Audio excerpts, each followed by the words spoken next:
8 p.m. on the mark. My name is Stefan Hartman, Iron Direct Primary Care. I'm with my good friend here, Mike Green of Green Detectives. He's my mold inspector. So when I have patients that I have identified through IgG blood testing or urinary mycotoxin testing or just clinical suspicion that they live in a moldy home, I send Mike here to go find out where is the mold hiding, and he will sniff it out. He also sends the specimen results out to a lab, and so we can not only get confirmation of what is in the patient's blood or urinary metabolites, but we can also get real growth sent to a lab and analyzed. And I think you use a petri dish, or how do you collect these? The samples are, it turns around in one day, so I use non-viable sampling or non-culturable sampling. That's what you do. There's just, it's bulk. There's like a chunk of stuff, or a tape slide, or a swab, or a spore trap. And they just crack it open, look under the microscope, and identify it. I have it back the very next day. You do. That's great. Great process. By the time people are really interested in what finding out what's going on, they're very eager to get the results back. Right. They've been waiting a long time. And so you're talking here first about the mycotoxin panel via urinalysis, and yeah, that's a great test, although I use IgG antibody in the blood. I think it's more accurate because the urinalysis, it's how well is the patient detoxing, and a lot of my patients, they come to me because they're not detoxing very well. But it's a decent test. It's quick, it's easy, you don't need to get blood work done. I've read 2 to 1 that the blood is more accurate than the urine. The urine's more convenient. More convenient.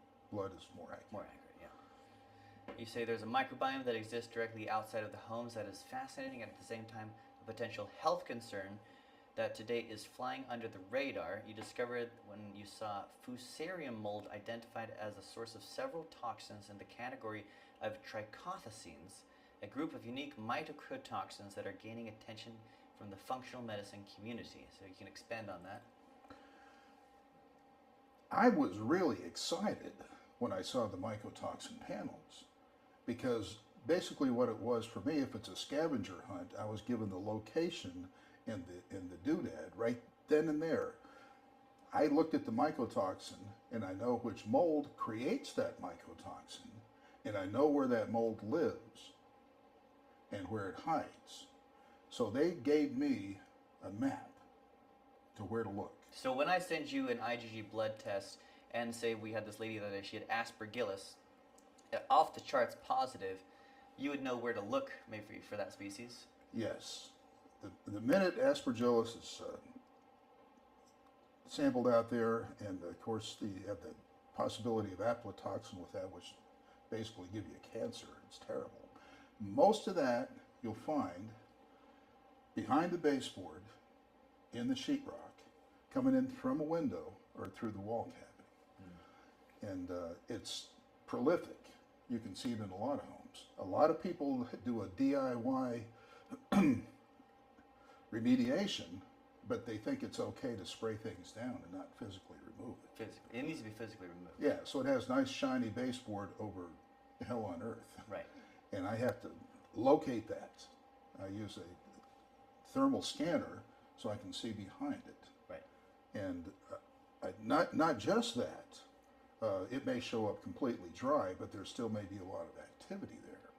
I look for evidence, and I'm finding myself going outside and walking the parameter to really collect the evidence for that particular combo of Penicillium aspergillus, because it will ignite with relative humidity if there's enough of it. You say Fusarium is known as a swamp mold, and it thrives in stagnant water and tends to be found in indoor septic incidents. Imagine my surprise when I consistently find this mold at play in pristine homes that have no evidence of these problems in the indoor environment. There had to be substantial and continuous source of moisture to generate these toxins, and I began to spend a considerable time inspecting the exterior perimeter of the home. So that's what you're talking about, looking at the foundation. Yeah, the minute you say you have Fusarium, you don't have, they're not saying there's Fusarium. Fusarium has about 4 or 5 very obnoxious toxins, and they are showing up in those mycotoxin panels. So they're getting blasted with the effects of fusarium, the mycotoxins. But the only way they would have a fusarium inside of their home is if they had a swamp somewhere. Let's say under the air handler it had been dripping a whole bunch and it was all green and slimy and stuff like that. That would have. But I'm looking at $1 to $3 million homes that you could eat off the floor. And they're baffling everybody. But they don't baffle me anymore because I'm looking at those mycotoxins, and a lot of them are parading in from the outside. There's not a home built in Florida that I've seen yet that has done a good job of sealing the foundation and the base area.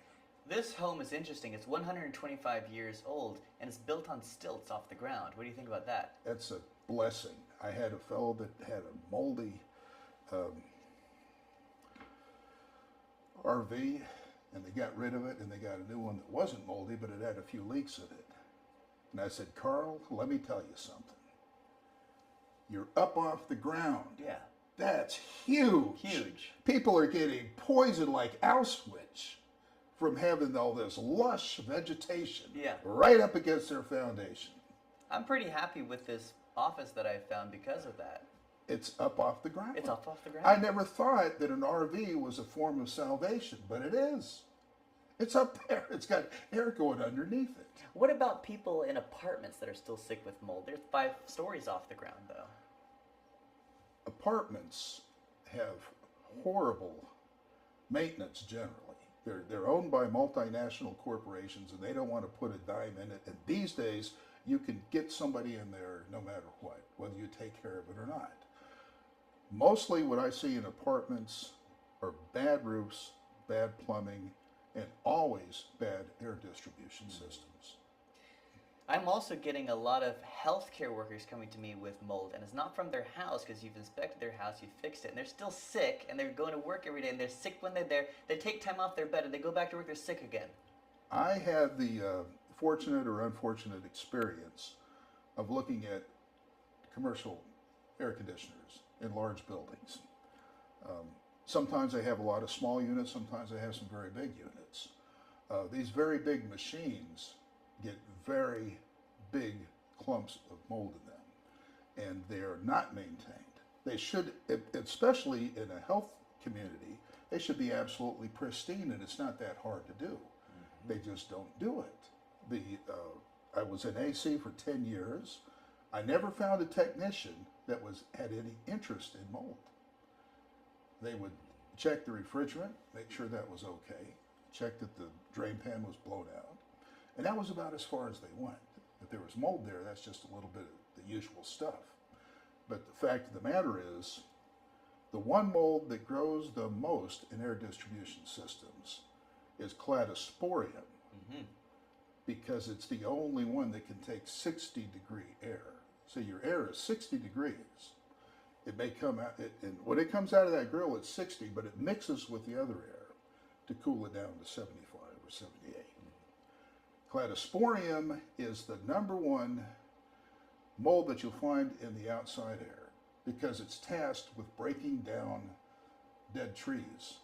It's like, and mold is 70% of the Earth's biomass. It breaks it on down. That's what it does, and it's very important it does that. So the scientists erroneously deduced that cladosporium had relatively benign mycotoxins. So we don't even have to test for those in the mycotoxin panels because it's relatively benign. However, I noticed something, and of course you had a personal example with this. If you have that cladosporium in your ducts, you're getting sick. So I'm not buying that it has benign mycotoxins. So I did my own research, and I found a PubMed site that said cladosporium in certain temperature domains, the mycotoxins essentially become evil. That lower temperature makes them bad news, and it's way beyond the purview of anyone or anything for some reason or another. I would say that cladosporium is probably one of the top issues. Everybody's scared to death of Stachybotrys, which is a small percentage of what's making people ill. Cladosporium is a huge percentage. It grows in the ducts It grows in the system and it produces mycotoxins that are very problematic. But they're not showing up on our mycotoxin panels just yet. But if I yell about it enough, I'll bet they will. Maybe. I have to check mine again. I think my IgG checks for cholesterol. I'll have to check though. So you're saying, let's see, with the exception of flooding from exterior source, the foundation tends to remain unobserved. Okay, that's true. You want to look, so here are situations that are commonly related to indoor mycotoxins. Sprinkler heads wetting the foundation and walls. Oh yeah. Oh yeah, I got that. I had to remove a sprinkler head that was hitting the carriage house out there. Downspouts emptying water directly into the foundation area. What's a downspout? Well, all right. So you have a gutter and you have a pipe going down, and it has a little curly thing like that. Yes. But it's dumping all the water right at the foundation. Right. It does. Yeah. And that's not good. That is not good. No, it's not. I see that a lot though. It saturates the concrete. There's no sealant there.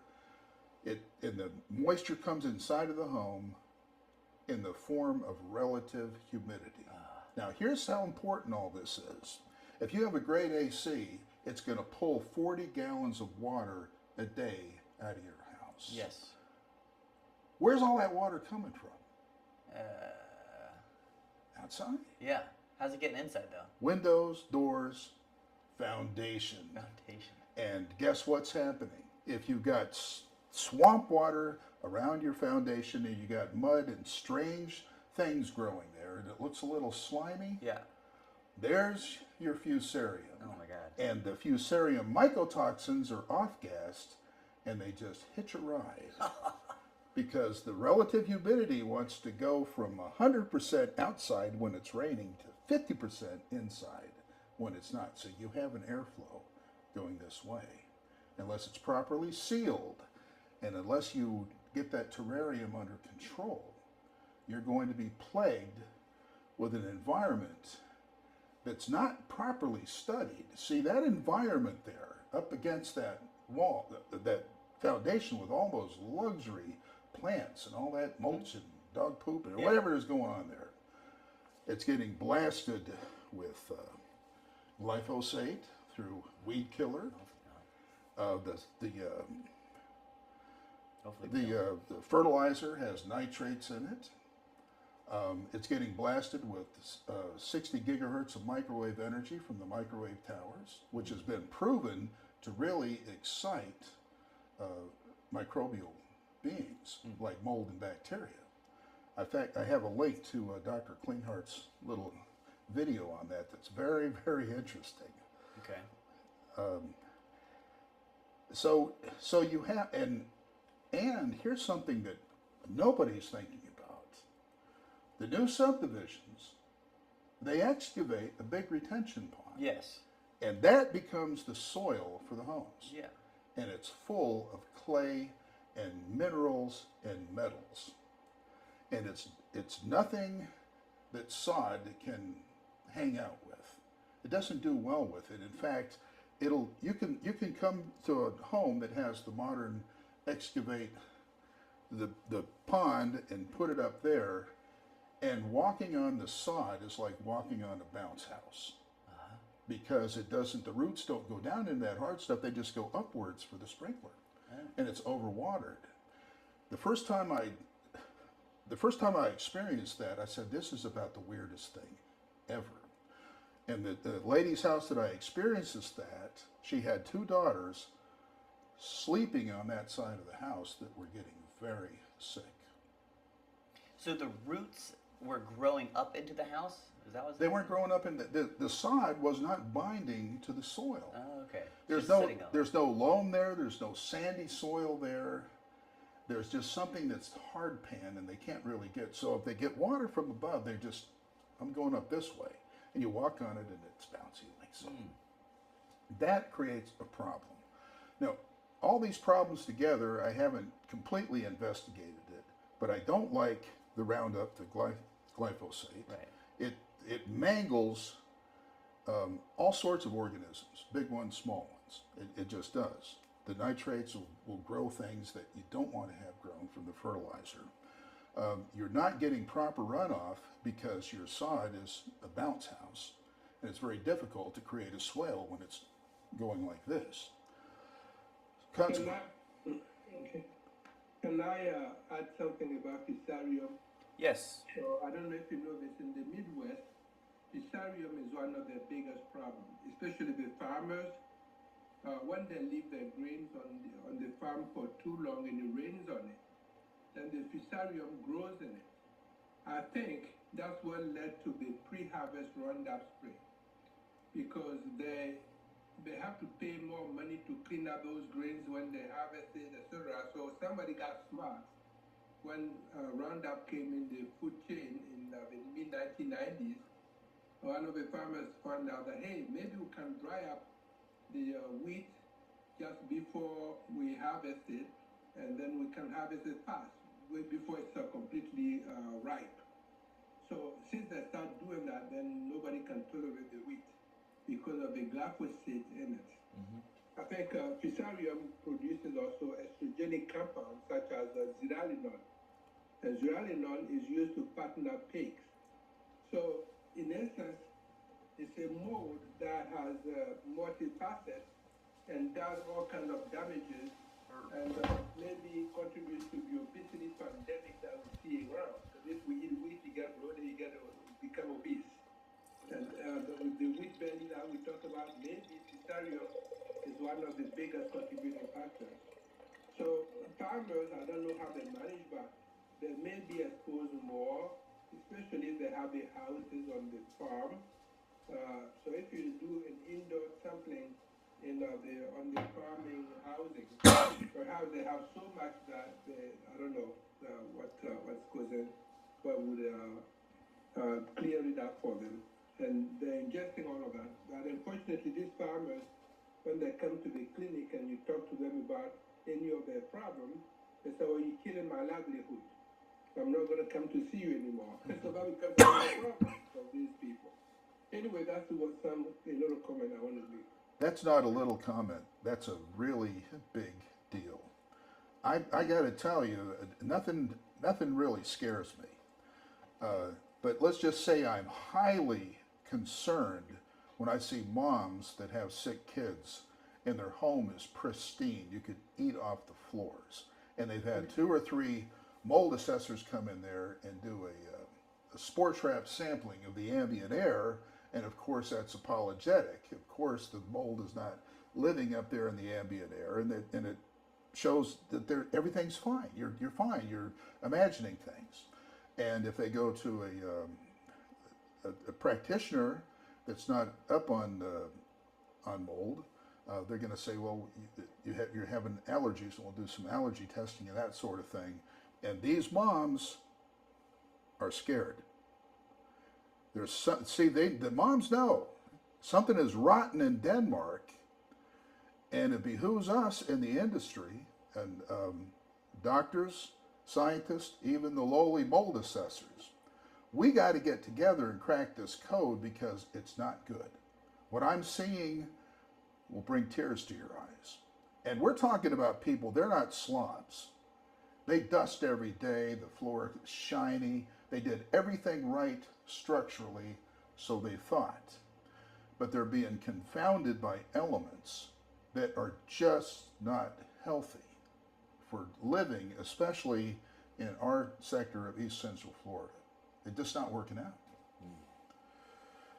But thank you for that expository on fusarium. Dr. Tano, he's out in the Midwest. That's brilliant. Yeah, he sees these farmers. So we talked about this. Old shrubs, roots, they may be cut back.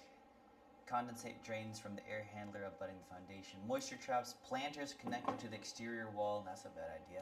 Storage containers abutting the exterior wall. Concrete, wood, or plastic curbing of landscape abutting the foundation. I actually have some wood on this house I need to get rid of. Old building materials stored against the wall. That's a no. Improper drainage of the property. Trapping water during storms. Keeping soil wet. And diverting water to the foundation area. So yeah, you got to get the gutters to channel that water away. Yes. And then wooden structures, decks abutting the foundation. I mean, my whole building is an old cedar that they had back in like 1910, and it seems pretty hardy against mold. It's a good wood. Cedar is the best against mold. Yeah. It really is. The water trapping is what gets us. If it stays there and it stays moist, it's going to invite pathogenic activity. And it'll find its way in. And I got to tell you, I've been doing this for 31 years, and I really didn't pay much attention to it until the brilliant people in your industry came forward with the mycotoxin panels. Yes. Made all the difference in the world. It does. Now I've got to take that information and bring it into my industry. Yes. Because we tend to be a little bit of Neanderthals. And we need to say, okay, look outside. There is going to be a business explosion of people doing landscaping, that sort of thing. They're going to have to take their talents and energies and start focusing towards that, because every one of your patients and every one of my customers is going to have to visit Mr. Landscaper.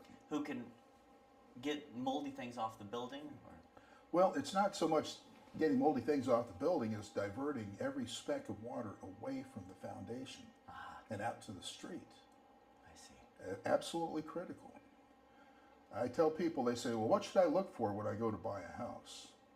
I said, the first thing you do is you look at your house compared to all the rest of the houses in the neighborhood. You want to buy the high one. The highest one, yeah. Not the low one. Right. Because if you're buying the low one, you're at the drain. Right. you want to get up there. And the other thing is, look at the plant life.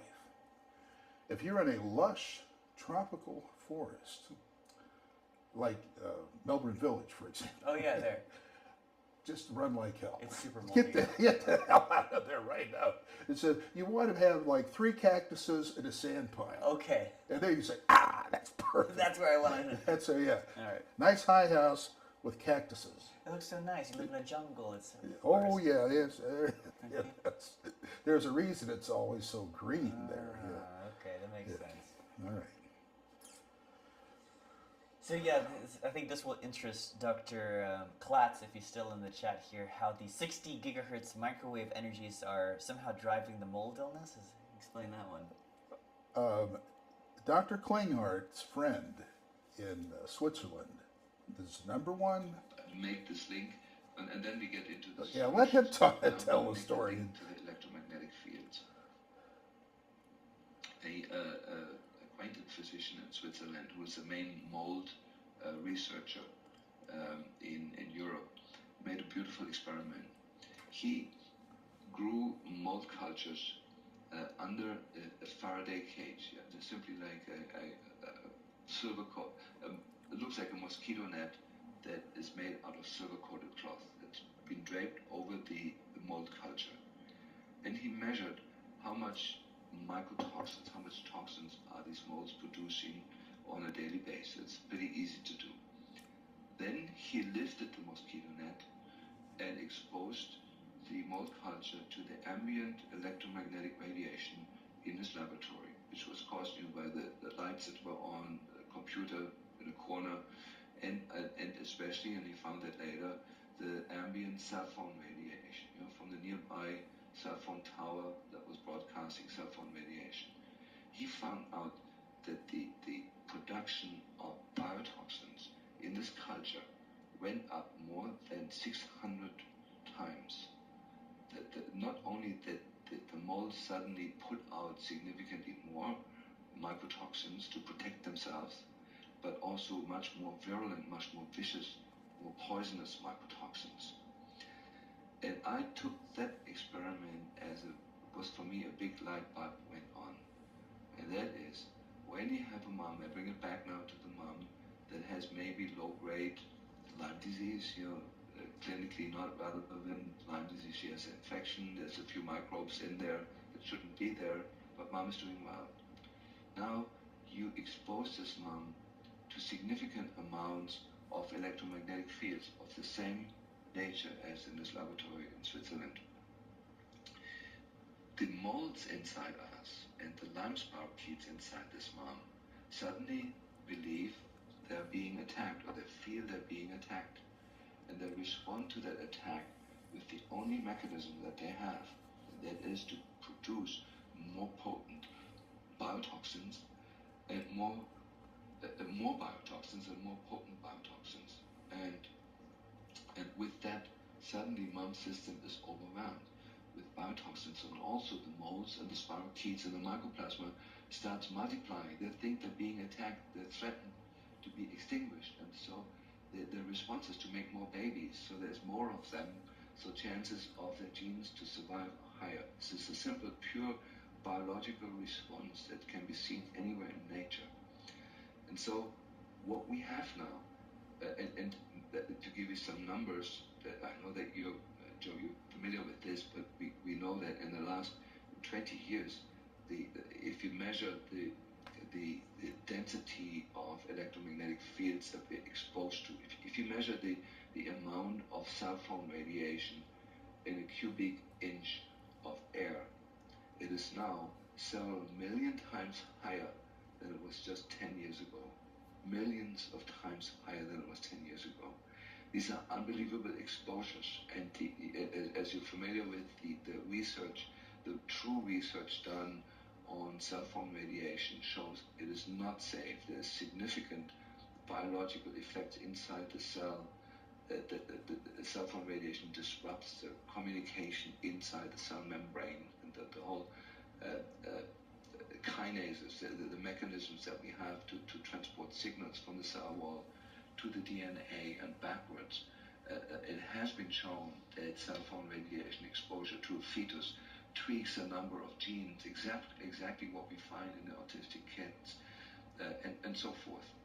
And so I am postulating, and I can back it up with my clinical results, that the combination of mom having low-grade infections, it may just be viral or mold, yeast, or it may be Lyme disease, that this mom that is pregnant today is exposed to millions of times more electromagnetic radiation than she was just 10 years ago. And the increase in electromagnetic field exposure, in combination with the growth driving effect it has on the microbiome in us, explains the incredible avalanche of children with neurodevelopmental disorders, not just autism, that we're seeing right now. And so this puts the point of intervention much earlier, before a mom gets pregnant. I want to establish, does she have Lyme disease? Does she not have Lyme disease? If the answer is yes, she needs to be treated during the entire pregnancy. Then secondly, during the pregnancy, I can do wonderful things by decreasing the electromagnetic field exposure. Wow. It makes a lot of sense. It does. Explains a lot of things, actually. It explains the illness, the challenging patient with the Lyme, the co-infections, the Borrelia, the mycotoxins, the EBV, it goes on and on. They always have more than one thing, so. Guys, I'm back. Of course, my phone died at the most critical part of that presentation, which I found absolutely on point for what we're doing with this toxic fog research at our clinic with Dr. James. Sheldon, would you do me a big favor and cut out that piece and send it off to Jeremy so we could add it to the stack we're collecting? I'm recording it, so we have the whole thing. Yeah, tell him specifically that part of it needs to be clipped out and added to the stack on toxic fog. It's right on the money. That's absolutely incredible, because something's going on, and I was going to also comment, Dr. Klatz, that probably creates a lot of biofilm as a protective and defensive mechanism. Well, that's what we're finding. We're finding on the live blood smears live blood microscopy that there is tremendous amounts of biofilms in the blood in the people we're testing, and that goes along very closely with that information that you just presented. So thank you so much for bringing that to light. It's incremental nastiness, want a better expression. Dr. Klinghardt is not for everybody's taste, but as far as I've seen, he seems to be at the top of the heap as far as using his noggin.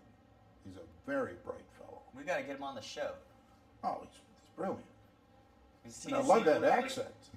I always like to say that, seeing is believing. And when you show people, microscopy and you show people experimental evidence that is reproducible, it's really hard to unsee it. Especially if it's from their own blood. Exactly. Good point. Yeah. And when you personalize things, it gets very, very interesting. This is all very fascinating. I appreciate you bringing this mold information to light because, frankly, I've listened to thousands of hours of continuing medical education, and I've heard nothing of this quality before. So God bless you. Appreciate it. Well, here's what I'm not the sharpest knife in the drawer, but I am an advocate for my clients, and they are lost. There's no book to buy and no video to watch. There's no pathway forward that is widely disseminated. And one reason I wanted to really get together with Stefan here is to get the ball rolling, because this is critical. People, you got these teenagers sleeping by these walls and they're getting really sick and they're failing in school and things like that. Parents are terrified because this is something that's never happened before. Right. This is weirdness, and they need advocates. They need people who are super sharp. Well, this is what's happening. A lot of it can only be seen under a microscope, but that's the deck that we're dealt, and that's how we deal with it. You know, put down the Clorox, break out the microscope, and let's get busy. You're not a I fan of was that. also Clorox. going to comment, what comes with hurricanes and tornadoes? All this damage is done, and it's like a collective mold factory. Mold, fungus, whatever. I mean, I never thought of the foundation. We're looking at a lot of foundation pictures here. Them being as like this mold reservoir, where this mold. It's a repository of disgusting things. It's in a milieu. It's got, it gets to hang out with absolute impunity. Right. With glyphosate, with fertilizer, with 5G energy, with sprinkler heads going on it. Okay, here's my favorite. The planter, against the foundation. Of course that's a water catcher. Of course that's just a siphon hose to pull it right in. Pulls right in there. Yeah. I tell people to just get your sledgehammer and get rid of that right now. There's the downspout. I see it. And dumping right into. You can see it's super moldy. You've got crusty biofilms there where it's just become disgusting. And that's inches away from where somebody might be sleeping. Yes. They've got a little thing there abutted right up against the wall, and we know, well, no, we don't know what's going on between those two areas, but it's a water trap. Oh, that's I'm bad. going to ask you what happens to remediation a year later. Oh, are we talking about outside the foundation? Or inside. Inside. It would come right back, right? Oh yeah. If I tell people this, part of your remediation, part and parcel of it, is we're including the landscaper, the drainage guy. Because if we don't dry that out, you're shoveling you know what against the tide. It's going to happen again. Well, the point is you have to test the individuals that live there, and you have to test and look at the foundation and the air duct. I mean, the testing is all very expensive. And also look at the EMF milieu that surround your building where you live. This is the way I approach it. We have suspicion, right? We think there's mold in the house because they have signs or symptoms of it. I test one candidate, and typically it's positive. And then we send in the mold inspector. He takes a look, and he says, this is what you need to do. And then they have to remediate it. That's usually my process. Yeah. And then we can treat afterwards. But I will say that as far as the remediation, expanding the envelope, to the exterior of the foundation is going to make a big difference in people's health. That's huge. Because they're importing mycotoxins unknowingly. I never thought of the foundation being such a reservoir for it, but it makes so much sense. I mean, I've seen this so many times at houses where dirt and mold, and really you can see the moss growing right up onto the house. Well, sometimes you can go into a room that you pull back the carpet and the tack strip has become disintegrated. It's nothing but mud because water is seeping in from the outside. I think Do you have an association of inspectors for mold in homes? Because it's so difficult to find someone who will do a good job in indoor sampling to find out about the type of mold. So is there any place where patients or other people can go and find decent inspectors who will come and do indoor sampling the right way? I'm going to be brutally honest with you.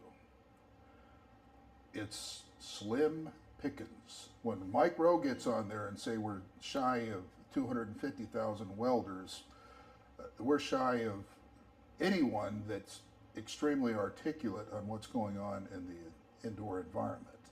The typical mold assessor, unfortunately, is taking ambient air samples and finding nothing and charging $900, and I go into clients that have been hit with that 2 or 3 times and they're in tears because their kids are still sick.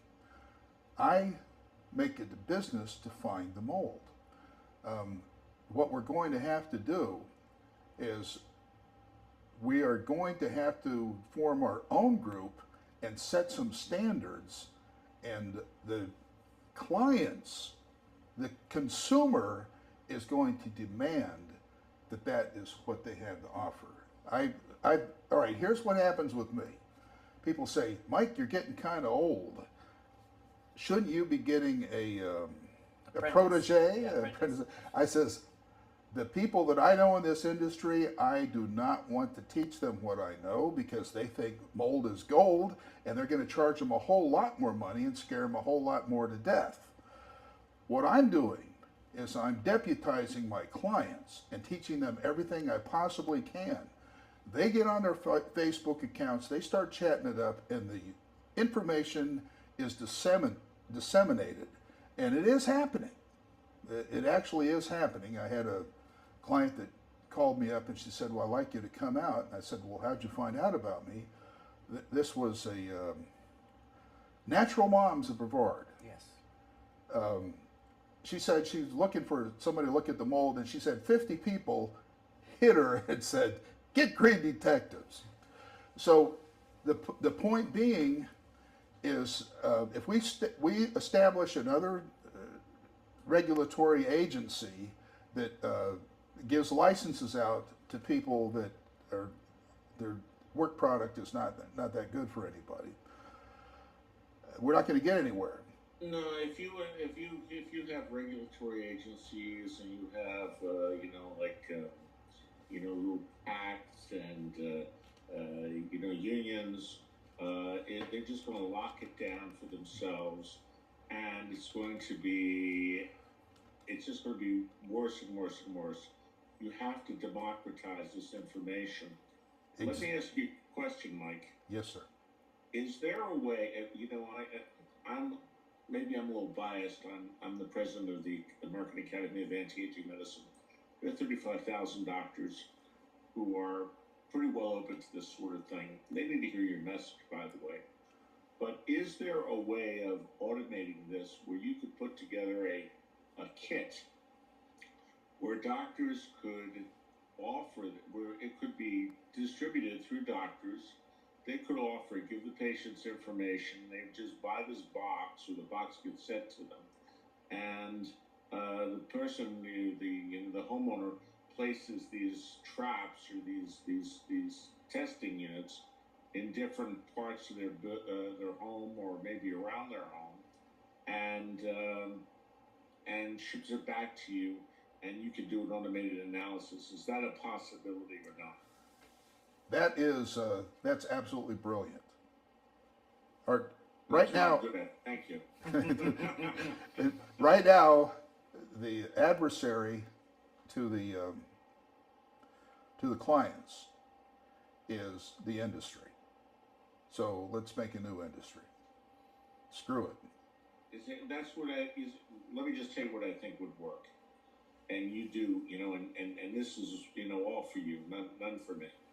But what I think would work wonderfully is if you put together a kit, and it's a box. It's probably going to be a big box, and it comes in the mail. It gets delivered by UPS or somebody, or I'm not crazy about UPS these days, but by somebody. And the homeowner opens it up, and there's a very explicit instructions. And maybe even there's a place you go on to watch a video before you even open the box to say how this thing works.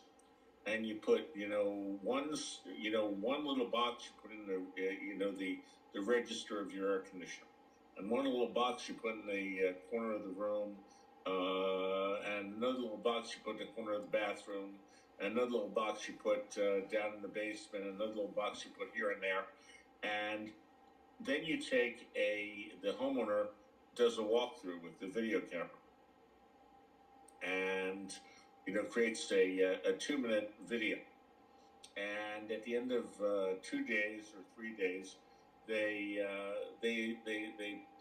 take it and they put it all together and they ship it back to you, and then you do your magic and get your results, and you watch the video.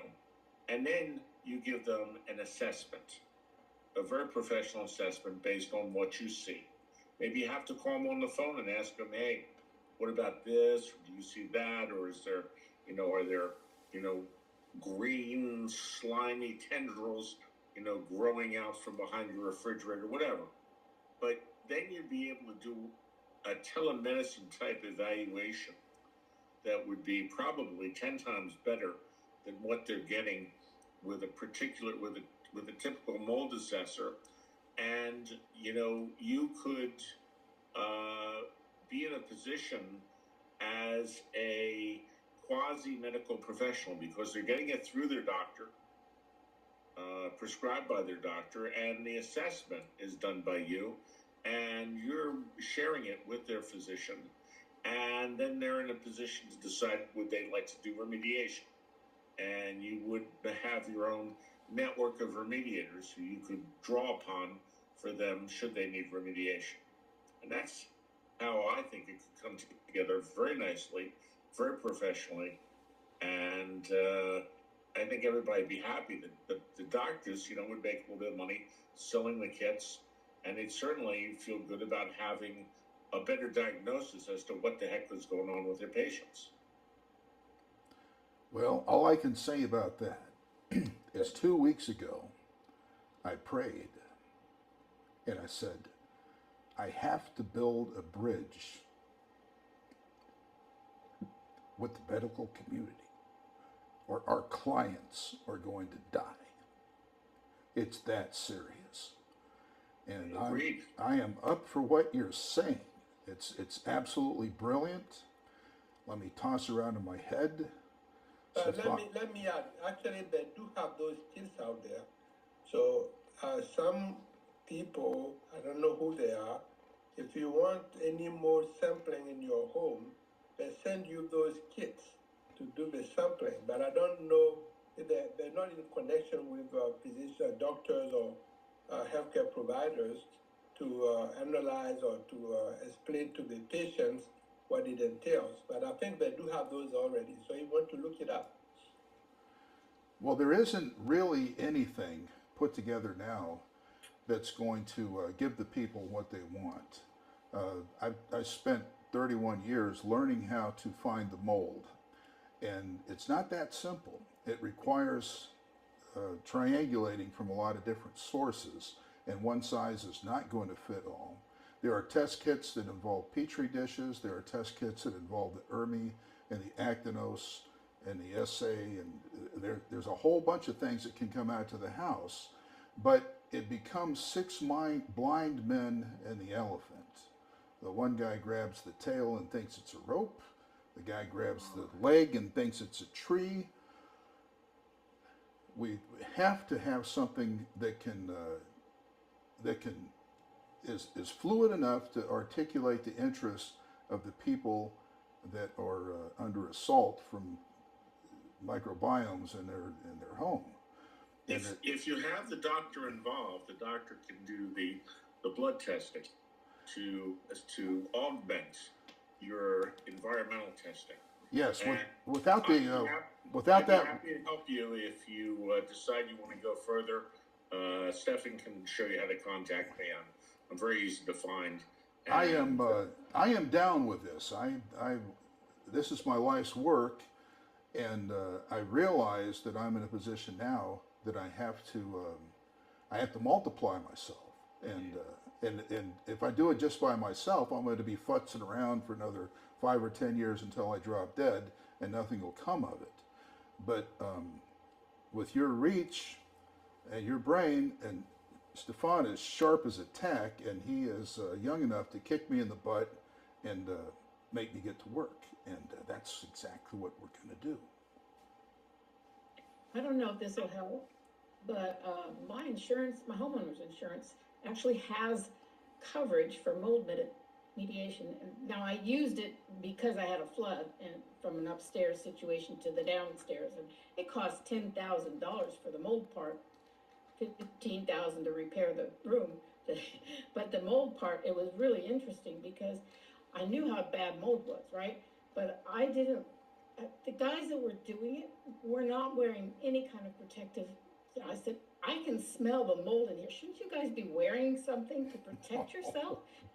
And then I found out from the insurance company that they paid them to wear protective stuff, but they didn't wear it.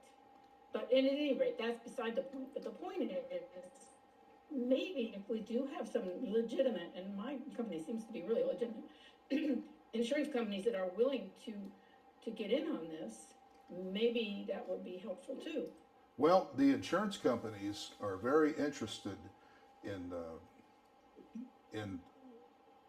risk assessment. Mm-hmm. They don't want to get a wrongful death suit or anything like that. So anything that's going to put them in a better position, they're going to be very interested in. And they understand that there are big problems with the quality of mold remediators. And there's an extension of liability there that if they could get around that, they would happily do it. Well, I'd be happy to call them and see if they'd be interested in contacting you and, seeing if you can work together. Well, some people like insurance companies, some people hate insurance companies. Insurance companies are absolutely critical because of the law of large numbers. Mm-hmm. They're not really taking a risk. They know how much money they're going to spend that year. They just don't know where they're going to spend it. So the average person does not have the capital on hand to float the boat if their roof gets tossed off their house. So insurance is an absolutely critical need, but in Florida, we don't like it when the insurance companies all go broke and they leave the state. That puts us in a predicament. Then we have citizens insurance, that's the catch-all, and they're a little dicey. So we need good competitive insurance companies, and if we can help protect their interest and reduce their liability, they're going to make more money and they're going to be happier about it. So you really struck a nerve there. Insurance companies have a great deal of impact on communities and states. Well, we have insurance companies and we have insurance companies, and I've seen people get screwed over hugely about mold and all kinds of mediation that they were supposed to be covered and was not, and we wouldn't even send qualified people out to look at it, to give them a good report. But my insurance company demanded that I get a good, somebody out there to look it over, and they trusted them, and I think they did a good job. I was there for it all, and they did, a heat treatment on the whole room for 3 days, and they did all kinds of stuff, but they didn't quite go as far as they should have on the ceiling damage, maybe, but they did. Fortunately, it's not a room that we use very much. It's kind of it's a part of a barn, so people aren't in that part that much, but it's still it opened my eyes. I had no idea that all of that would be involved when they said that I had to have mold meat, checked and everything else before they would go any further. That was the first thing I had to do, mold. So, Well, the blue collar side of this project is going to require people that are decent and good-hearted and are interested in the outcome for the clients. And they do exist. The remediator I use, I mentor him every day. He's a good man. He's got a good heart, and he cares about his clients, and he's reasonably priced. So they do exist, yeah. but they need to be trained to pull out of the mass hysteria that usually goes on with mold remediation. Not mentioning ServPro by name, but they get a little hectic there. It'd have to be realistic pricing, and they have to be very conscientious, and they definitely require the supervision of a competent mold assessor. They can't be on their own, footloose and fancy free. Right. No, What I it's want going to to take bring a lot of up, cooperation. Marie, I want to bring something up. Yeah. Let's say someone lives in a rural area and they have kids that are afflicted with, one thing or another. Where do they go to find a practitioner that can competently treat their children and so they can get healthier and better? That's another question. A4M. You can go to the A4M, A4M ACAM. website and you can search for someone who's been to the A4M conferences. That's trained in mold, remediation and Yeah, it's a good start. At these least. kinds of problems, and that needs to be addressed too. Well, I would say if you put together a scenario that is going to meet the needs of the people, the response is going to be overwhelming. It just is. If they find something that hits the mark and nothing else is hitting the mark, they're going to be going that way. So if we're going to put something, that can be done with multimedia. yeah, we've got to put, if we put something together, we need to make certain that we're able to. And you've seen those scenarios, and you know them, and you know what happens. Oh yes, So we're in good shape. I am going through a constant cycle of being overwhelmed by my own competence. I can't handle the stuff that comes at me from time to time. But I don't have any employees, and the reason being is I know that if I'm doing the work myself, I can control it. I know that it's good. You need to train other people. Yes, I've been telling him that. it's time. It's time to get off the dime and do it. All What right. about the real estate people? Shouldn't people that are buying a home be somehow aware that they need to know what to look for? I mean, That's I'm not very observant. I would have missed all the things you said because look at those nice plants around the house. yeah. Well, all right. So yesterday I met a realtor, and she was a lovely person. I would say a high percentage of realtors don't want to talk about mold because it might screw up their sale, and that's just their mentality. I understand that. I don't like it, but I understand it. She was very interested in her client, and she was very interested in finding more about how she could acquire clients that were interested in having a mold-free home. It would not be all of real estate. It would be a percentage of real estate of people that actually had compassion for their clients and would become an advocate for them in this business of marketing and getting out there and finding out if the home is a safe place for them and their family. And that's not all realtors, but that will be a percentage of them, probably I would say 5-8%, maybe, something like that. But they do exist. My son owns a real estate thing, and from just the comments that he's had, they have a lot of things they have to look out for and do that's really a pain in the neck and adds a ton of work to what they have to do to sell a house, and this would be a really big one, but I think, I mean, he's very conscientious, so I think he would be interested, and in the end, heart, but I do think he would realize it's gonna be a lot more work for him. Well, the thing I would say to your son is he could attract, let's say 10% of the market is allergic or doesn't want to be in a mold situation for whatever reason. More than that. Yeah, but let's just say 10%. If you were the realtor that got 100% of 10% of the business, you'd be awfully busy. Yes. So he would do very, very well to serve these clients, and they are not necessarily buying little hovels. Right. They buy big houses too. And he's in Washington D.C., so he gets some. You better have somebody in Washington D.C. But there's at least 10% of his clients, potential clients that would that are really hungry for somebody to be an advocate in the area of mold. And he's also a property manager, so that will be a real biggie. It's a big step, but he will be sought after like you can't believe. That's good. I'm going to send this lecture to some landscapers that I know and some real estate agents that I know, because I need a landscaper to do my house and get the wetness off it. Well, so we would take a landscaper and we would inform him what it is that we're trying to achieve. And he has the mechanics and he has the men and the machines to do that. And all of a sudden, he's got a breadbasket of business that he never even thought to think about. This is brilliant. Yeah. It's brilliant. And then the perfect home should be on stilts like this one, built off the ground. I would say that's not a bad idea. Just go in and pick the thing up with a forklift, leave it at that. This house is actually not in this location. They moved it in 3 sections to this location from another spot. It's still on stilts.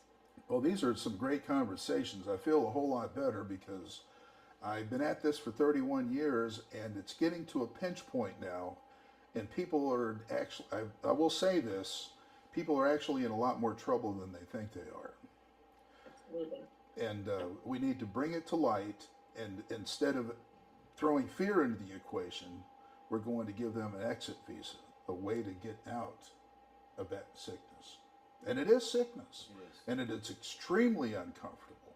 I think a lot of my patients have mold illness, probably more than the ones I know have mold illness, just because, we don't always test for mold. It's not as easy as ordering a CBC and a CMP, which is a standard blood panel.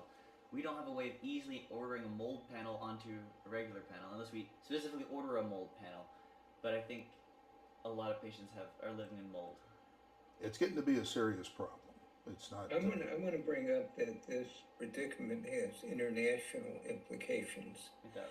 In Europe, in Latin America, in Asia, probably in India, and these pathogens and molds, and fungus have been around a long, long, long time.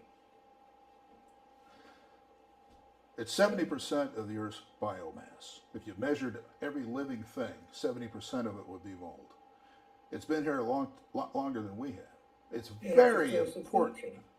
It breaks everything down. It's just like mold to cellulose is the same as buzzards are to roadkill. It has to be there, and it has to take it down. There are elements being added fairly recently that are agitating the microbiome. Now that's going to be a hard sell. I mean, Dr. Klinghardt has a pretty good expository on that, but that's not for everybody. And we don't have to dwell on it, but it is a factor. Our environment is changing, and I'm not talking about climate change. I'm talking about artificial enhancers of our environment that are not very good for us. And if we don't have a countermeasure, we're going to start losing people. I also want to mention that for Dr. Klatz, this topic is very important for anti-aging. If we want to live longer, we want to live healthier, we have to face it and we have to deal with it. Yes. It's absolutely critical. This nonsense that people have to start dying when they're in their 60s is absolutely ridiculous. They're getting sick and they're inhaling a bunch of mold and they're deteriorating, and Next thing you know, they're in a home. That cycle is absurd. In the day, you used to be able to zip around pretty good when you're 90 years old and your brain's still working. Now we got these people in Walmart in carts and strange things going on. There's a lot of deterioration. I submit that I think the average IQ has dropped about 20 points in the last 4 or 5 years. It seems that way to me. I haven't tested everybody. But if you don't have countermeasures to stay alert, you can become zombified with the stuff. Well, you can compare our educational system in the United States and compare it with Europe. Yes. And there you see something rather obvious. Well, there's a lot of poisons they just will not ingest, and that helps them. Yeah, educational poison too. Oh, yes. Any other questions before we close it out? No? Very good. We'll close out here. We'll put this on the YouTube channel, Iron Direct Primary Care. And if you want to... I have a question, if you don't mind. Go ahead. We live in an ocean of toxins, and the world is getting to be worse every day. There, literally, tens of thousands of man-made toxins, and I think nature is starting to catch up. And there are mold problems that haven't been around before. What can you put in your, given that this is the case, let's just assume that is correct. That's a correct statement. What is there that you can put into your home in order to diminish the toxicity? I mean, is it snake plants? I know. Is it aloe vera? Are there specific types of electronic air cleaners? What are practical, reasonable things that actually do make a difference? I learned this on the last show, and it's dehumidifiers. Am I right? A dehumidifier is a big deal. Okay.